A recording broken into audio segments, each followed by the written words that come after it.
Guys, are you looking to find those high profit items to resell? We're going to give you 3 tips how to find those items and boost your sales. That's right, but we're Rob and Melissa with Flea Market Flipper. We love making these videos, so pound that bell and hit subscribe so we can keep doing it. If you've been around us at all for any length of time, you probably noticed that our business model is high profit, low volume versus the low profit, high volume model that a lot of resellers use. And there's nothing wrong with either model.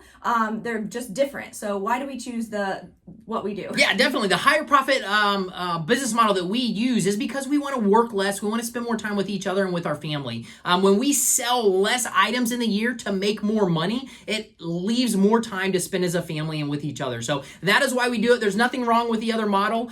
This is just what works well for us and our family. So that's what we've honed in and that's what we've mastered here at Flea Market Flipper. So we'll dive in. So the first tip is be willing to find larger items to resell. That's right. This is huge, guys, because if you're willing to look and find those larger items in your local market, it will allow you to sell them at a higher profit. A lot of those items are a little bit harder to move in the local market, so you need to be looking for those items. Just last week, we actually sold a mower, a Dixie chopper.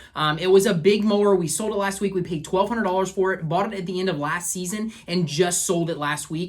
We sold it for $7,200. Total profit on that was $5,400 on one sale. Now, that's what our business model is, because for us to make $20 profit on, it would have taken us 270 items to sell to make the same amount at a $20 profit. Now, like I said, we sold the mower for $7,200 after fees and all the other stuff that came out of that. It was $5,400 of profit in our pocket.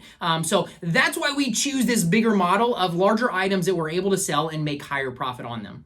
So, and before we get to number 2, I was going to add too, but it also takes the same amount of time to list an item for if you $1,000 or $10. So you're putting a lot of the same amount of time into the item. It does take a little bit longer time to clean and ship a bigger item, but for listing and cleaning, and it's the same amount of time. It is. So if you break it down and think about 270 items that you have to actually source, you got to find those items. And then you have to list those items, whatever avenue you list them on, you have to do that. You have to take pictures, you got to list them, you got to do that. And then you have to fulfill them, whether that means you're meeting somebody to pick up the item, you're sending them to your porch to pick up the item, you're shipping the item. That is 270 items. Think of how long it takes to do that versus one item to doing the same exact stuff too. So like I said, that's why we do the higher profit items, the bigger items, so we can spend less time doing one item to make the big profits. And not all of our items are that high a profit, but we go for the couple hundred, a couple $1,000 typically. So our goal at Flea Market Flipper is to 10 times our investment. So we want to make at least 10 times the investment on what we're selling. And it doesn't always happen, but the majority of the time, that's how we pre-qualify what we're investing in. We average that pretty much. Yep. So the second one is broaden your search. Broaden your search, guys. Get out there. Find those other places that are selling used items,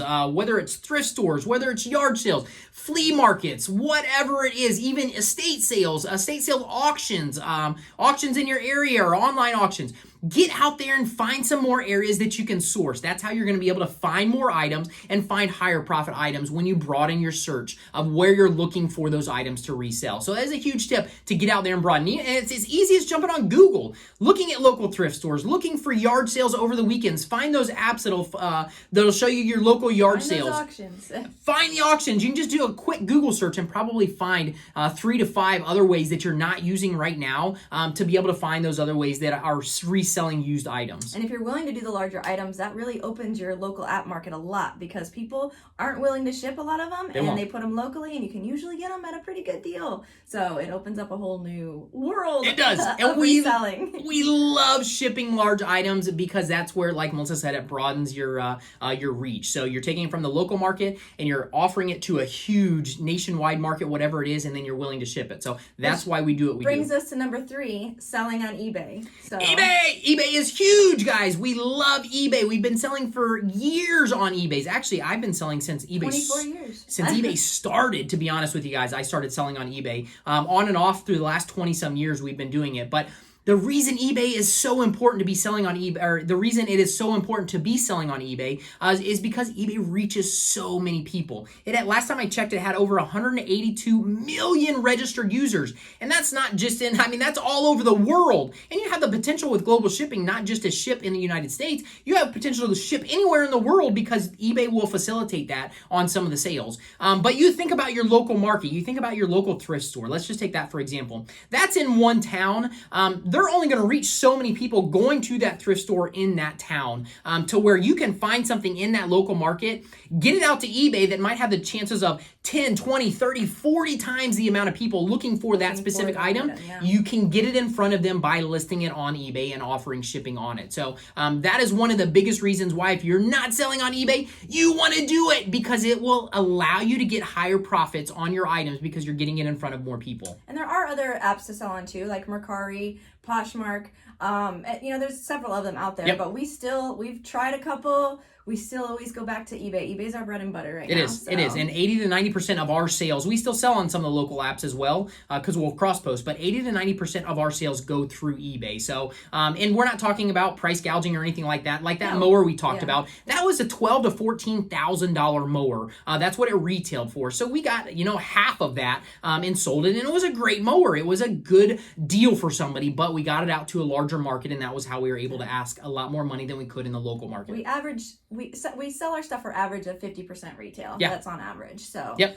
So people are looking for a deal. They look for eBay for something used. They want a deal, and they're willing to buy from you if you can get it at the right price. So if you want to dive in deeper to these high profit items, we've created a workshop to help you take your passion of thrifting and flipping to the next level. And at the end of the workshop, we offer you a free beginner's guide to selling on eBay. Woo-hoo! So you can download that for free just for going through it. So it's our gift to you. That's right. So you guys rock. Have a great day. Thank you. See ya. Bye.